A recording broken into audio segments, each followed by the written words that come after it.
Hello everyone! I started this video with the intention that it would just be part of my weekly vlog, but just now the camera went off, which means I've been filming for more than 20 minutes. So I'm actually going to just put this in a separate little video. Maybe I'll call it part of my declutter, because right now I'm just trying to tidy up my workroom, ready to start my next sewing project. And I realised I had a stack this high of magazines and books, so I'm just going to call this part of my decluttering series. I hope you enjoy watching. I was sorting through the pile of stuff that I've had sort of propped up against my desk here, and I thought actually this might be quite interesting. I had a pile of books and magazines and things which I thought you might like to see. This is what I'm about to put away. First of all, India Flint Eco Colour. This is my inspiration. One day, if I actually bring out a range of clothing, I would love to have it all dyed eco-friendly. And I love India Flint's designs on her clothes. She does sort of all experiments with natural dyeing. I've been doing this now for about 3 years, but I really want to experiment more. I want to grow my own plants to make the dyes, and also she lives in America where she uses eucalyptus trees quite a lot. They don't grow natively here, but I planted 2 in our garden which are now big enough. I planted them years ago and they're now big enough that I can actually chop off branches and use the leaves, so I'm looking forward to doing that this summer. So that's book number 1. I bought this just before Christmas and I still haven't had time to read it properly. Blogging for Creatives, but I think it's actually a bit too basic for me. Most of this I knew already from just learning as I go, but it's full of other people's blogs that I want to look up because they look really nice and quite inspiring. So even if I don't actually learn much from it, I will still find other people's blogs that I hadn't discovered before. So yeah, I like that. This was a Christmas present from Chris last year. That he bought me the 2 books by Tony and Chelsea Northrup, is that how you say it? I've seen some of their YouTube. Chris has watched quite a lot of their channel all the time. So Adobe Lightroom 6 training for photographers. Yeah, I'm learning Lightroom. I've learned quite a lot actually since in the last year, so still obviously there's still loads to learn, but I am really loving what you can achieve with photographs after you've taken them, because I like artistic finishes on photographs. So there we are, that's that book to go away. This book was a Christmas present that my aunt and uncle kindly bought off my wish list this year. Creative Lettering and Beyond.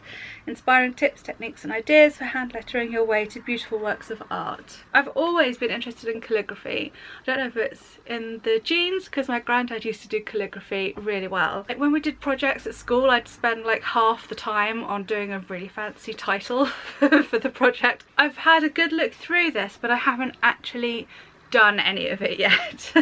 So it's one of those things I really hope I do get time to do, and in fact I have an idea that's going to force me to do it, so I'll tell you more about that on my blog later, I think. So that's that one.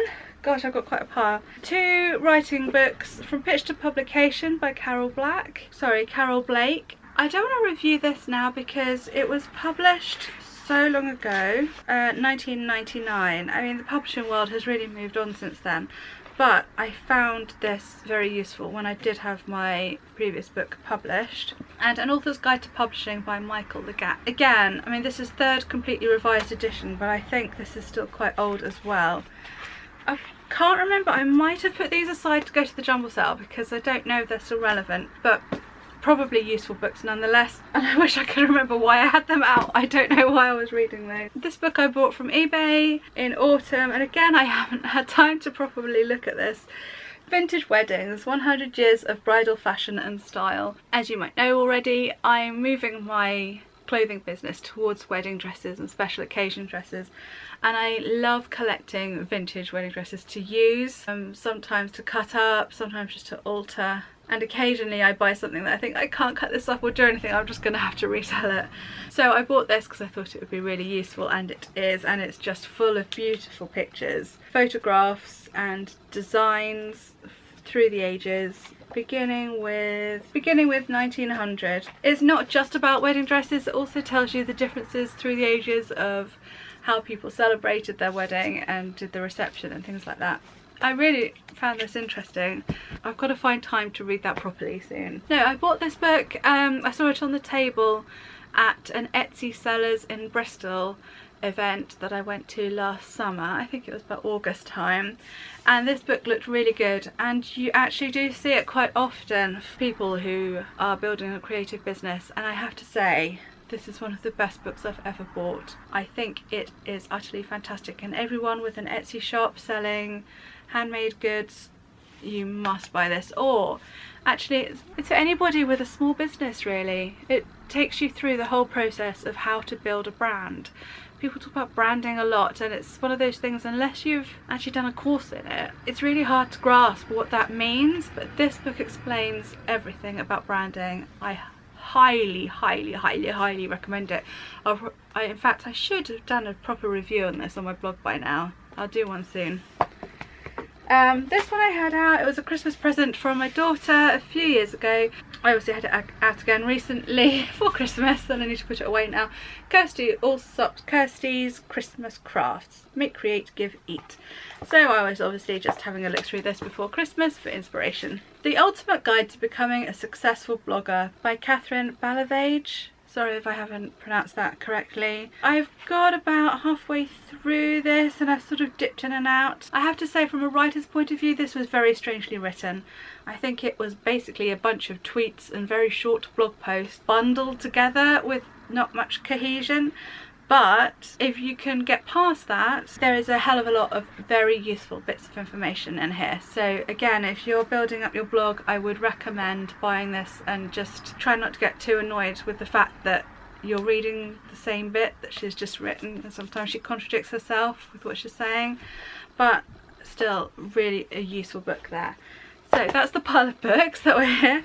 And the magazines I had. Gosh, this blog's getting a bit long now, but I've got a bunch of writing magazines. I got a free subscription with a writing pack that I got for myself for Christmas last year. Oh, well, I suppose year before the Christmas before the one we just had. And I still haven't read them. I was so excited to get this free subscription. I love magazines, but I really rarely get the time to read them properly. But that is one thing I'm trying to make time for this year. Just relax, sit on the settee, read a magazine. I want to do more of that. Speaking of like relaxing and slowing down, Bella Grace. I discovered this magazine when we were in America last year. This is my new favourite magazine. I absolutely love it. It is full of gorgeous pictures. Quite difficult to get hold of in this country. In fact, Chris has bought me a subscription to it for Christmas. They're $20 each, and usually when you do find them in England, they're sold for £20 each. So yeah, not a cheap magazine, but I do love it. And it is just it's another book from Stampington. Belle Armoire is another one of theirs that I love. I discovered when we were on holiday in America. I mean, the great thing about these magazines, there are no adverts. Every single page is content that you want to read. So yes, it is expensive, but at least you're not paying for a whole bunch of adverts. And it's quite thick as well. It's basically a book. But yeah, still not cheap, but I love it. Lionheart magazine. Now this came as a recommendation when I looked up Bella Grace. It looked interesting. Again, I have not had time to read this. This is a magazine you have to read, and therefore I haven't had time to read it. There's still some lovely photography in here, but there's a lot of interviews, I think. It does look like my kind of thing. I'm definitely going to look out for this again. But again, this is not a cheap one. It's £5. Again, you're not bombarded with adverts, so I guess they are just making their money from the selling price. So you're paying for content again, not to be sold to, which is good. I'd probably rather that. Also, from the same website that recommended this one, they also recommended this one, Oh Comely. Keep your curiosity sacred. It's spring, so this must have been last spring's issue. Another £5 magazine, and an awful lot of interviews with people, interesting articles. The theme was about sisters, which might exclude quite a lot of people who don't have a sister, but anyway. So as I haven't read this properly, I can't really tell you whether I think it's worth the £5 price. But again, it's not full of adverts, so you're paying £5 for content, which that's a pretty hefty magazine there. So there we are. I bought this before Christmas. Elle Decoration Country, autumn winter 2016. Oh my goodness, this is full of the most gorgeous houses I've ever seen. Lots of inspiration. I really want to get my house looking lovely. I kind of feel like we live in this beautiful old house and I don't spend the time on it that I should, and this is very inspiring. I really like this one. Usually the only magazines I see are the ones in our local Tesco's, whereas I was actually for once in WH Smith's of a reasonable size just before Christmas, and that's when I bought this. And at the same time I saw Blogosphere magazine, which I haven't seen before. Obviously I'd seen this cover, and I've also got the one, oh, I've got the picture of Victoria from In the Fro. Both people I love watching on YouTube, and I read their blogs as well. And I met Zoella. I met her in Wiltshire in the summer and she was lovely. And I've got a really bad selfie. My camera just went off, which means I've been recording for more than 20 minutes, so I'm sorry, this is going to be quite a long one. This book I've just bought from Amazon. It said that it was a 4 to 6 week delivery time, but don't let that put you off. This came within, well, less than 2 weeks. It's called Capture Your Star by Amy Song. Transform your Instagram photos, showcase your life and build the ultimate platform. It is all about Instagram. Loads of inspiration, tips about doing your outfits of the day and things like that. Some of the tips are really good, but sometimes the rules of photography that I've learned, and I've learned through reading photography magazines as well as the courses that I've been on, I kind of feel like I do have quite a solid knowledge about photography, and some of the tips in here I think contradict what I've learned, and I look at that and she's showing it as an example of a good picture. I'll give you an example. Here she is in Florence in front of the Duomo. I guess it's a matter of personal style and taste maybe, but to me it would have been a hell of a lot of a better picture of her standing just a pace to the left, you know? I can't give a complete review because again I haven't properly read it, I've just flicked through. Very inspirational, gives you lots of tips if you are a beginner at Instagram. I've been on it a couple of years now and I kind of felt like I knew a lot of it. I would have liked more tips on how to grow your audience. I don't know about you guys if you've got an Instagram account. I'm not getting anywhere with it. People follow me or almost straight away they unfollow me. People are just out for follows, and I really love doing Instagram. I enjoy creating nice pictures that people will see, but I'm really struggling to build up my audience there, so I don't know. Oh, and I mentioned Bella Grace already. This is December, January, February issue, which I'm trying to read at the moment. I keep taking it up to bed with me and then I get distracted doing other things, so I really must make some time to just sit and read because I'm looking forward to doing that. Right, so so that's all that. A little clear up of what was stacked up here. Now I just need to go and find a place to put them, because the reason why they were stacked up there is probably mostly because I can't fit them on my bookshelf or keep where do you keep magazines that you don't want to throw away yet?